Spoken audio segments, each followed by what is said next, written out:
Hi grade 12s and welcome to the last part of revision of grade 10 and 11 work. This is part 3 of electric circuits and we are doing the November 2017 past paper and the November 2016 past paper, and thereafter we will be diving on EMF and internal resistance. Alright, without wasting any time, let's go to 10.1. It says,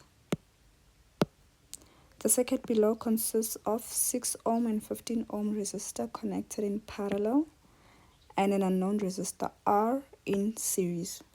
You also have an ammeter and a voltmeter. They're also telling you that you have a closed switch. Right? You realize also that you are given more information. So it's also very important to not miss this out, because if you were to miss it, you won't be able to do your calculations. Right, it says the total power dissipated in the parallel parts of the circuit is 50 watts. Right, the keyword here is parallel parts.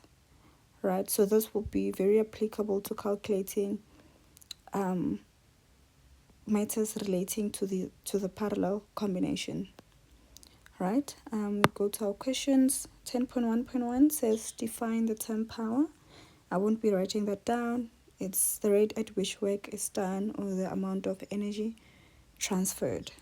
Right, we got to 10.1.2.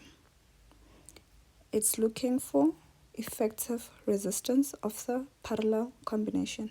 Remember, we have two formulas to attack this, but since we have two resistors, I'll just go with the easier one. Rp is equals to R1 R2 over R1 plus R2. Let's just say 6 ohm is R1, and then R2 is 15 ohms. Put that in the calculator and you should get 4.29 ohms. That's the easiest 2 marks of your life, right? You move on to 10.1.3. It says calculate the potential difference across the resistors in parallel. Right, so what you do know about the parallel combination is that you have Rp now, which is 4.29 ohm, and then you have your total power in the parallel part. It's 50 watts. Right, power is 50 watts, but then now you're looking for the potential difference. So you go to a cheat sheet, you look at the formula that has both of these parameters, including this one, all these three, so that you can substitute these values, right? Oops. So the easiest one is P is equals to V squared over R. You can make V the subject of the formula. P times R, your P is 50 times 4.29. But remember, we don't want V squared, we only want V.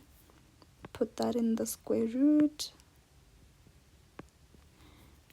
V is equals to 14.65 volts.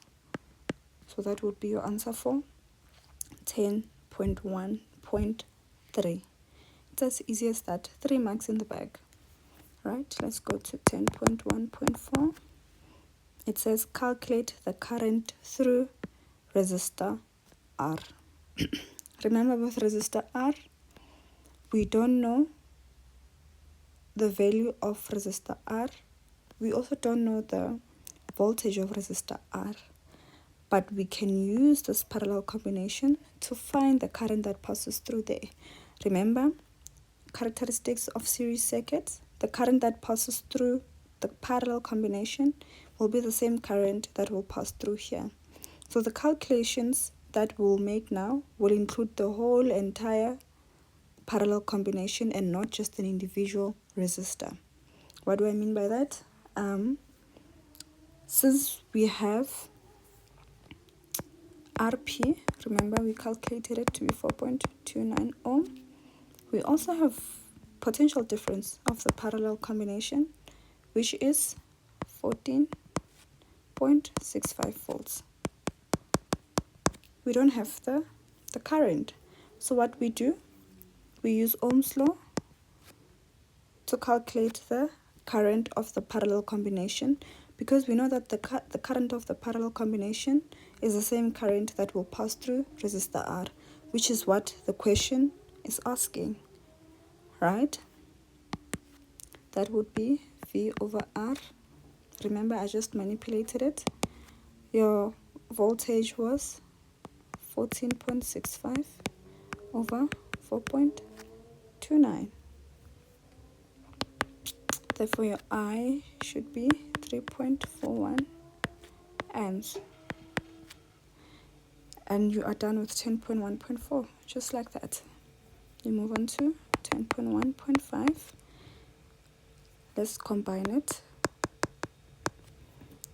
It says the switch in the circuit is now opened. How will the reading on the voltmeter be influenced? Choose from increase, decrease, or remain the same. Then 10.1.6 is asking you to explain the answer. Right, before we choose the answer in 10.1.5, I want us to have reasons as to why we will choose from these three, as to why we choose certain answers, right? We shouldn't just choose without being able to explain why we choose such, right? When you look at your circuit, the switch is mostly affecting the 15 ohm resistor. Once this opens, you will have an increase in total resistance. Remember, when we resolved the total resistance in the parallel combination, we got 4.29. So that means when we remove this, there will be an increase, because now when you resolve this, it would be 6 ohm. You won't have a parallel combination anymore here. So that means the total resistance will increase. That's your point number 1.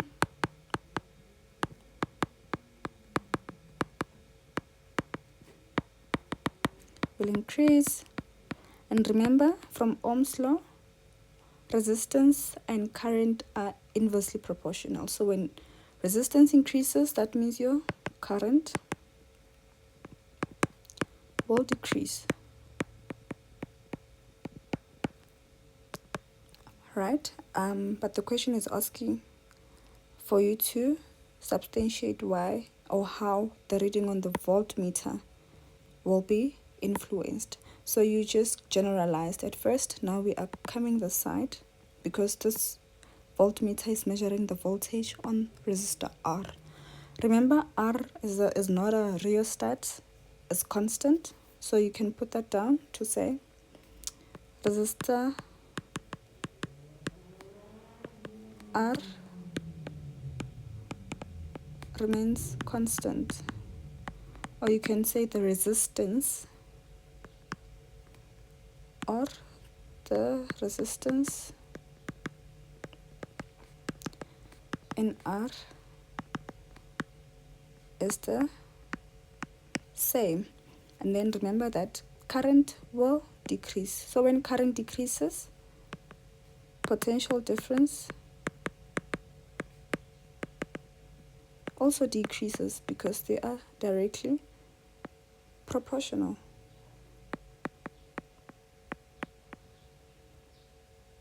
And then on a 10.1.5, then you write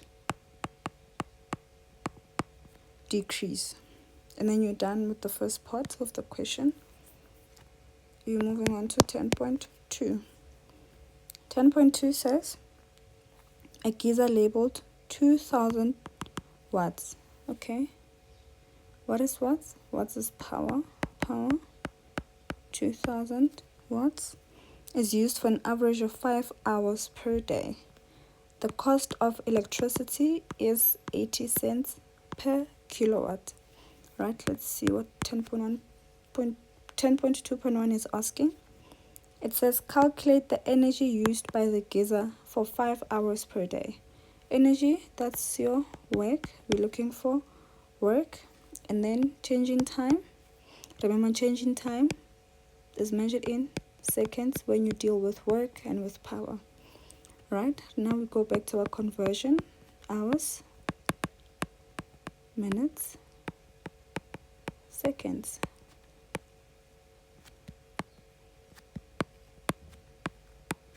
Sixty, 60, 60, 60. From seconds to minutes, you divide. From minutes to hours, you also divide. When you go that side, both multiplication.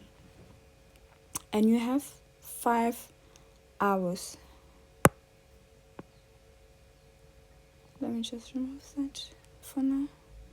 It's in the way. You have 5 hours. That would be 5. That would be 5 times 60 times 60.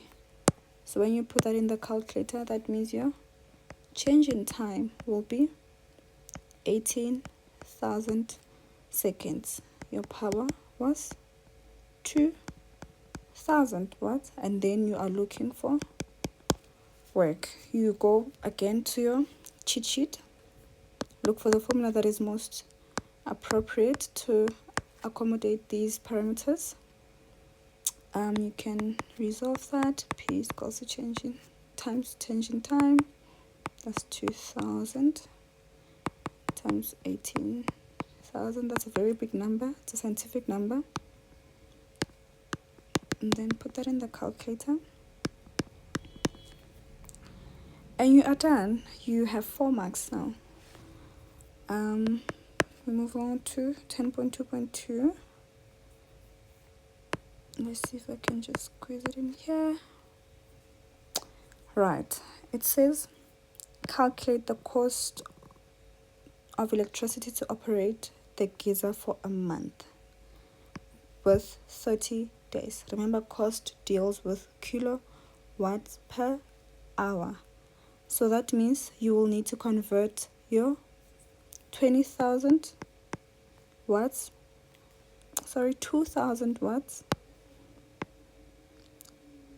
to kilowatts. So what do? You divide by 1,000.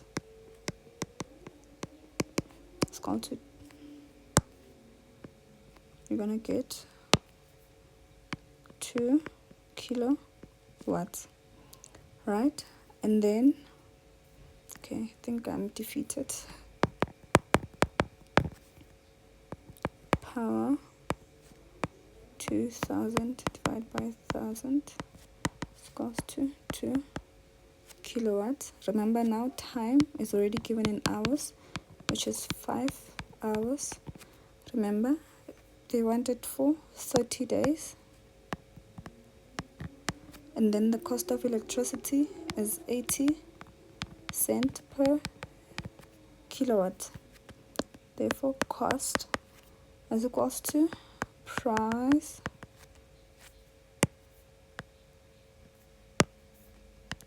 times unit. Remember, that's 80 cents times 2 from the kilowatt, right? Times 5 hours times 30 days. And then you put that in the calculator. You're gonna get 24,000 cents. Remember, it's in cents because also your cost of electricity is given in cents. It's not in rand. You can divide and get the amount in rand, which should be 240. And then we are done with this part of the question.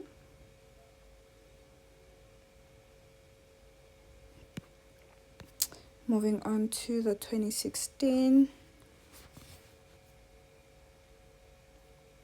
It says an experiment is done to verify that the potential difference across a conductor is directly proportional to the current in the conductor if the temperature stays constant, right? I think you already know that down. And then they're telling you that 4 cells, each with an EMF of 1.5, and you have 4. That means this total battery will give you 6 volts. They're saying they're connected in series with an ammeter, switch S, and a combination of resistor R and resistor 4 ohm and 6 ohm as shown in the diagram. This is basically the same as what we just did. It's the same connection, just different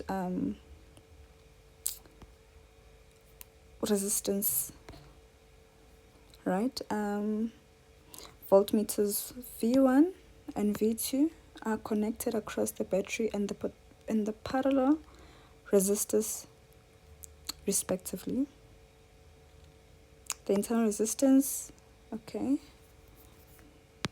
10.1, it says, which law is represented by the underline phrased above? We all know that. That's your Ohm's law. Moving on to 10.2. Oh, let's finish with our information that we are given. It says the switch is now closed and 6 resistors, R1 to 6, each with a different resistance, are placed in the place of R, one at a time. So these 6 resistors with different resistance are placed here one at a time, right? So we still have 3 resistors in total. So they will put the first one and then remove it, just like that. The voltmeter and ammeter readings are recorded as follows, right? So this would be R1 put here, but the reading is on voltmeter V2. So that means when this R1 is put here, the reading is still not on R1, it would be on the parallel combination, right?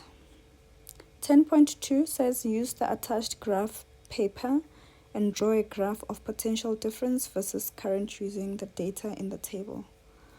I'm just going to do a rough sketch. You can look that up in the memo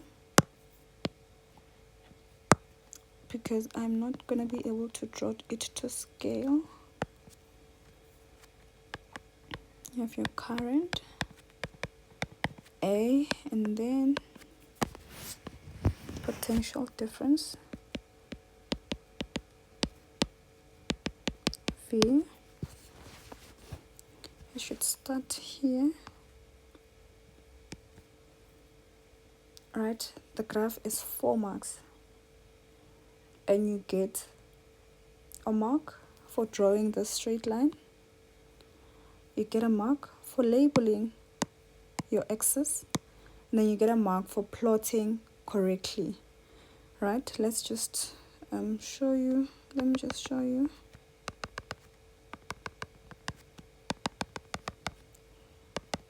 The graph paper will look something like this. So your values need to correspond.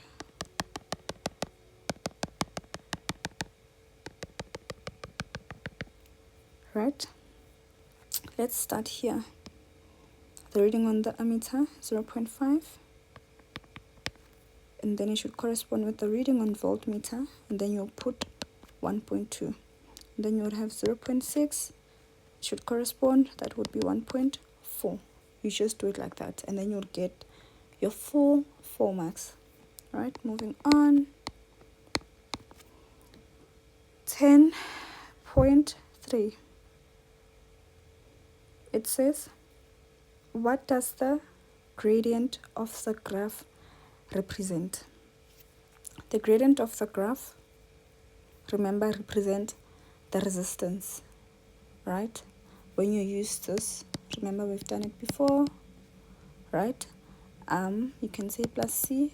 We can't say that really because it cuts at 0. So this is, we can just ignore this, right?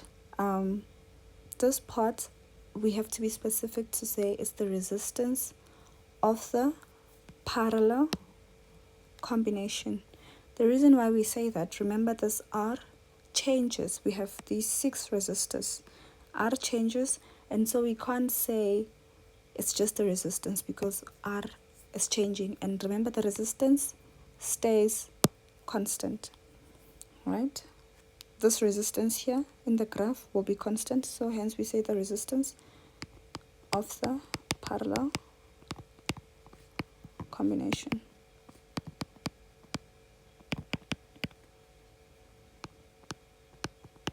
You can say connection. I'm just so tied to combination. Let me just write connection. Alright, 10.4. It says if voltmeter V2 is only connected across the 4 ohm resistor, how will the gradient of the graph change? Write down only increases, decreases, or stay the same. Right? Remember, V2 measures the voltage, and voltage for the parallel combination remains the same. And if it's only connected here, the resistance won't be affected. So it stays the same.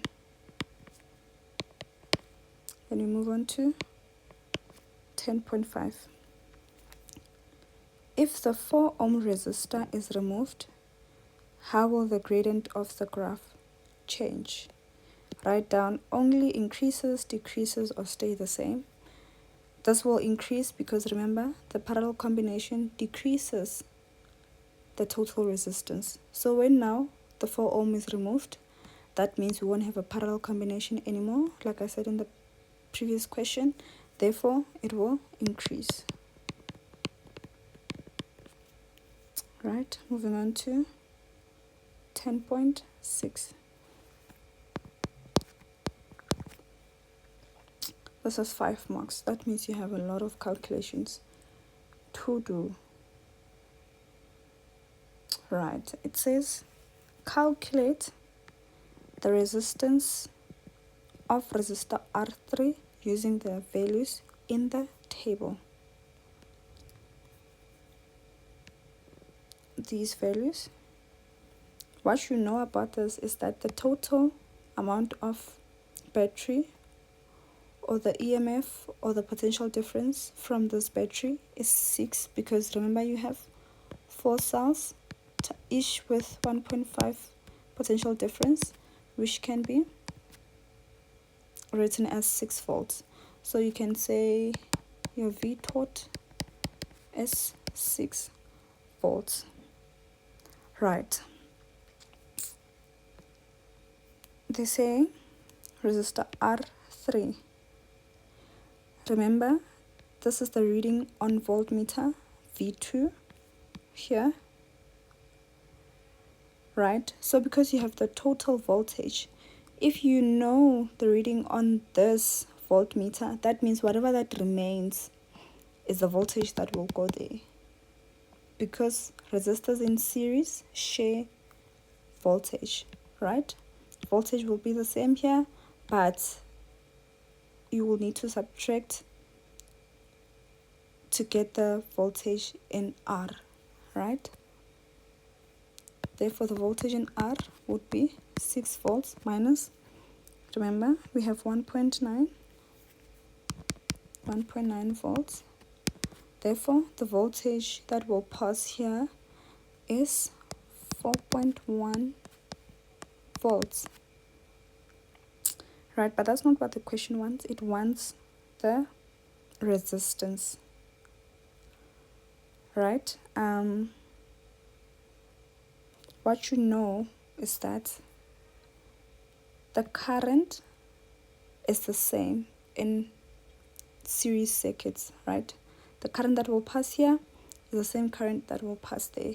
And we are given in the table that the ammeter reading is 0.8. So that means it would be the same current that will go there, right? So now you have your V, you have your I, which is 0.8 amps. Now what you do, you use Ohm's law. V is equals to IR. When you resolve that, it's V over I. Your V is 4.1 over 0.8. Therefore, your R3 would be 5.1 ohm. and then you will be done with your question. Moving on to 10.7. It says calculate the energy dissipated in resistor R4 in 10 seconds. Right? From this, you know that they want W. You know that the change in time is 10 seconds. Right? The same as the previous question.